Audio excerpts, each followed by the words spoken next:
Hello all, and this is going to be a one-off video on Jean-Paul Sartre.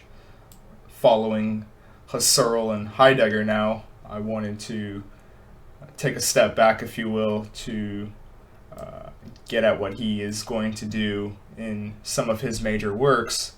And so if we were going to do that, we would go back to post-Kantian thought, which is a phenomenological method of the creativity of the self and its unity of our perceptions. Husserl comes in and wants to give us a structure or a method towards this creative aspect and how it's organized for us in consciousness, which of course is useful for Sartre when he describes intentionality. And so, for Sartre, is a culmination, or the self, if you will, in this process or thesis of the transcendence of the ego, and how, when the self experiences novelty, if you will, you are, apprehending oneself with this new experience, and are tapped into the memories of your past experience, then you're having new unified fields of vision, if you will, all the time, despite these sense perceptions that apparently makes up one's own self. And so that's where he comes with the idea that we are transcendence of the ego through this sort of apprehension within consciousness. So Husserl, to recap, emphasized intentions within consciousness through the bracketing of our beliefs or theories to examine those universal structures. And so, one of the terms he comes up with, of course, is the eidetic intuition, or for Kant, if you will, the phenomenal object which appears to us, phenomenon. And so, if we are going to bridge in intentionality, it is along the reference to external objects in our consciousness. Phenomenal objects is through the act of intentionality. And so, just to bring this all together now, to bring in Sartre here, Sartre is going to use, of course, this method of intentionality for his own existential phenomenology. And this really goes with saying that it's for its own sake. He doesn't have any ambitions of trying to establish a new foundationalism, or for Heidegger, towards Dasein. Sartre explicitly rejects the transcendent ego. So he, leaves off of Husserl and departs with leaving only intentionality instead, or the meaning of pointing to objects. Intentionality, of course, for Husserl, is a meaning-giving act, tending or focusing on the phenomena or objects. And so, in a much smaller essay, Sartre explicitly rejects something like a behavior psychology, due to the self simply, pre-Kantian, if you will. The mind was just this passive slate that had environmental reference towards it. He's saying no, none of that, of course, but he wants to impose a depth psychology, and intentionality out of that is the character of human being itself. And so he also refers to the emotions, or the state of mind. The emotions reveal the directive towards, such as hating something or loving something, emotion reveals that Heideggerian facticity, and thus cultural norms and cultural ethos for Heidegger was, the cultural facts of a civilization, if you will, or people. Sartre here is, saying that, the emotions, reveal into that facticity in a different way, of course. And so external reality is given to us in his feeling of nauseation, or being in the relationship with something. So this is his aim, of course, at Descartes, with his own rendition of I-it, as opposed to the cogito, I think. This is, of course, in lead to one of his fundamental insights to understanding Sartre, which is existence precedes essence. The self precedes any essence I have in my creation of my own nature, my own self. And so this is how, when I mentioned this before on the channel, when he talked about Dostoevsky, if God is dead, then anything is possible. If there's no transcendental self, then anything is possible, because there's no fixed structures or fixed points or entities or any sort of essence that precedes my own self-creative aspect. So that is how he ends up, saying, if, or at least quoting it, if God is dead, then anything is possible, which leads to absolute freedom, to Sartre at least. But if we were going to tackle his main title, Being and Nothingness, he offers this dialectic, or his system, if you will, pour soi, for the self, and la soi, in itself.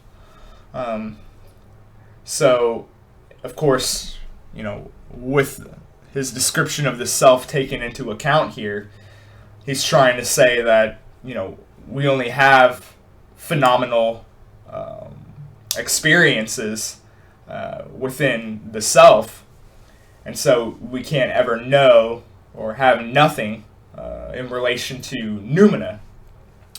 So any being in meaning or being involved in is to make that person for me, or as he takes it to the extreme of seeing other relationships in this sort of phenomenological objective scheme here.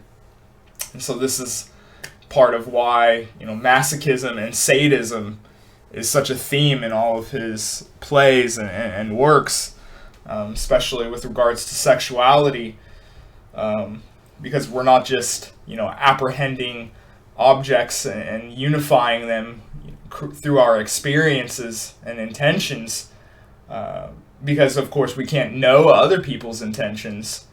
Then we only have, for the self, and thus this leads him, of course, to saying that,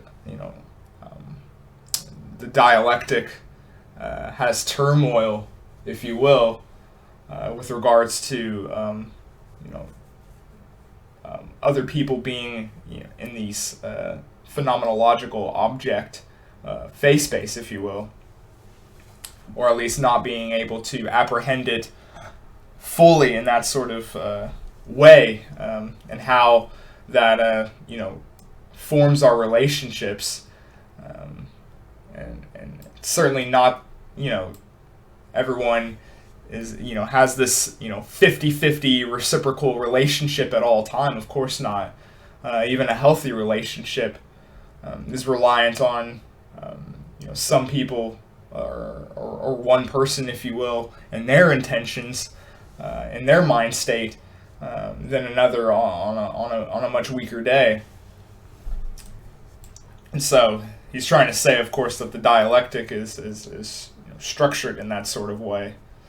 And so, if we were going to continue here with, looking at something like no exit, which is in the relation of the for me, the characters are, especially with regards to the younger woman. I can't place her name right now.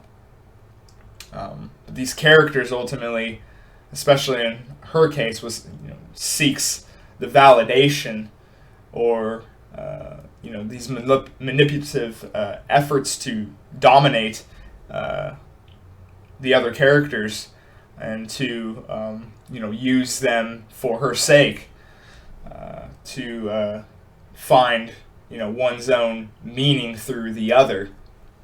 And of course, as famously put, hell is other people. Hell is other people's intentionality within this philosophical scheme here.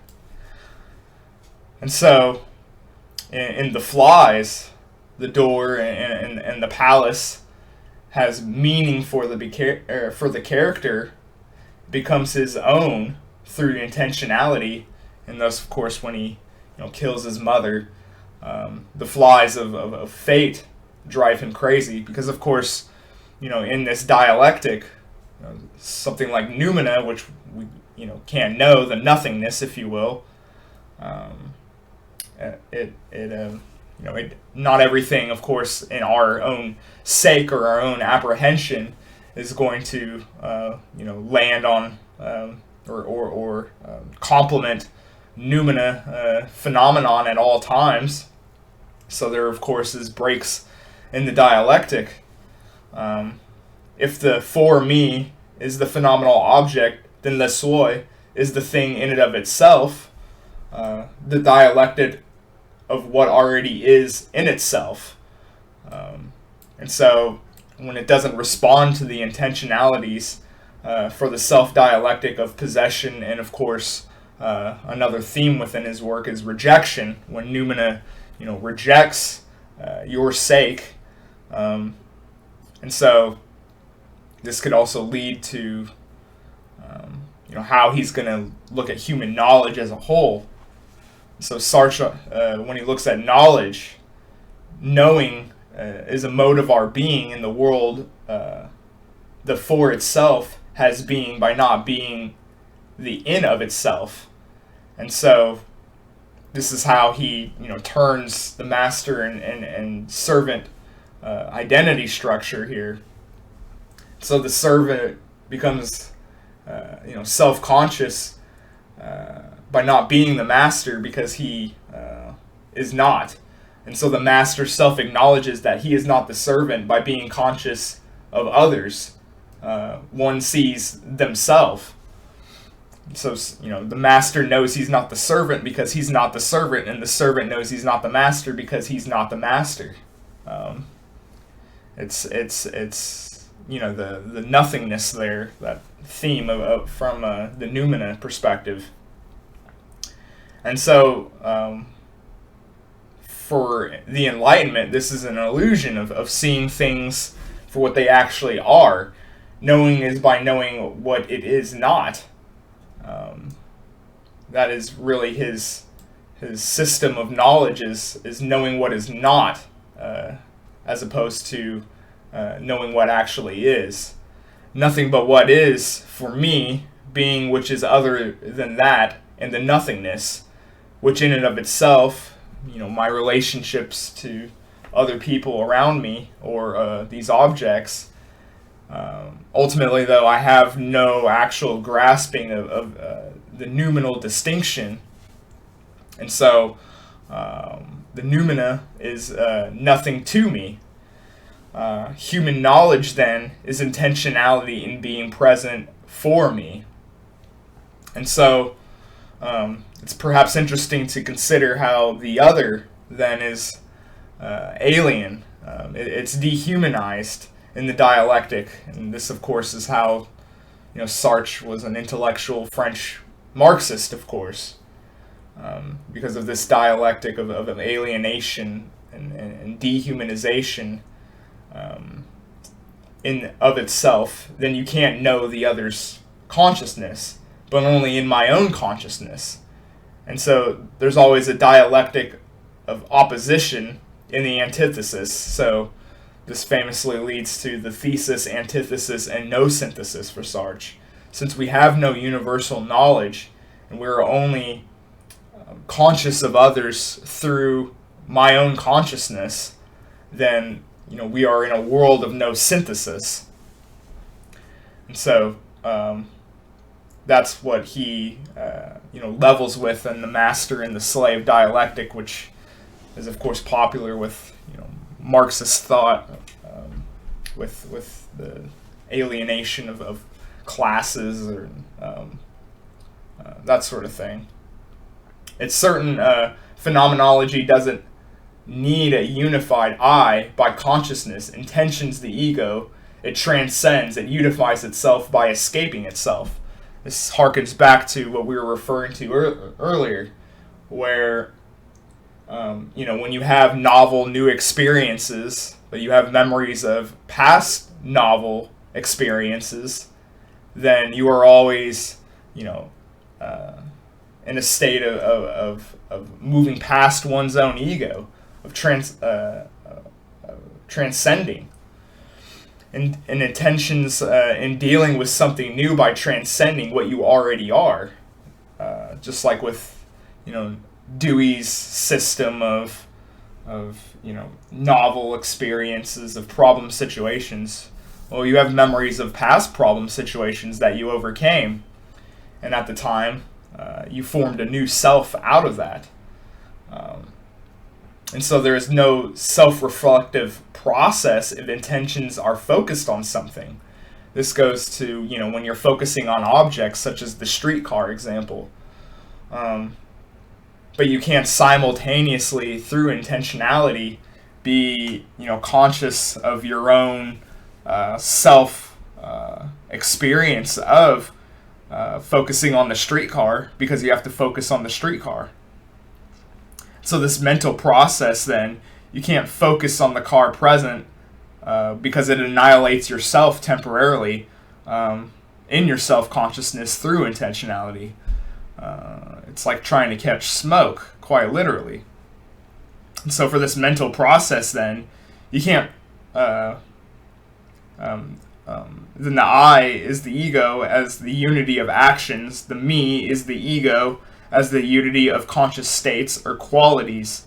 The distinction is functional. And so when he talks, of course, about state of mind, such as hatred, hatred is a state of mind, not an act of thinking or feeling.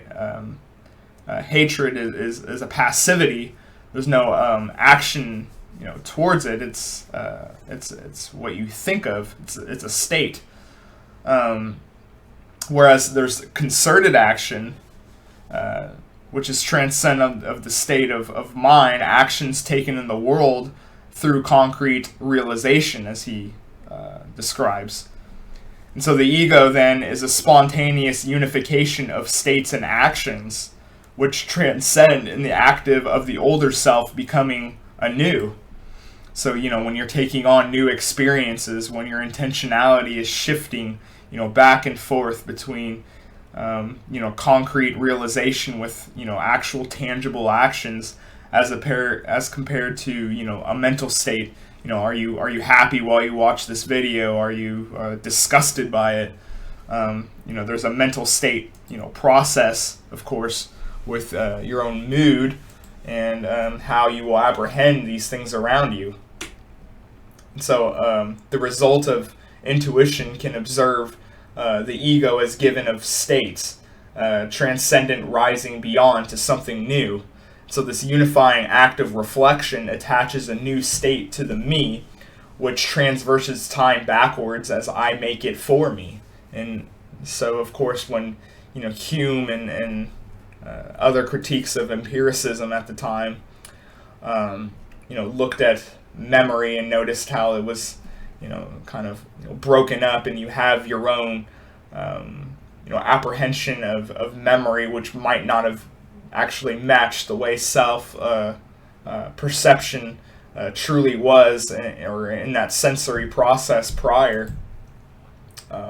He's really trying to get at that, because you're always acquiring new states out of these experiences in the reflective and non-reflective consciousness. So when you're running, after the streetcar or the cab, if you will, this is unreflective. And when one, thinks of, that memory of chasing after that car, or the cab in this case, one thinks of themselves chasing the streetcar, then that's, of course, a reflective consciousness.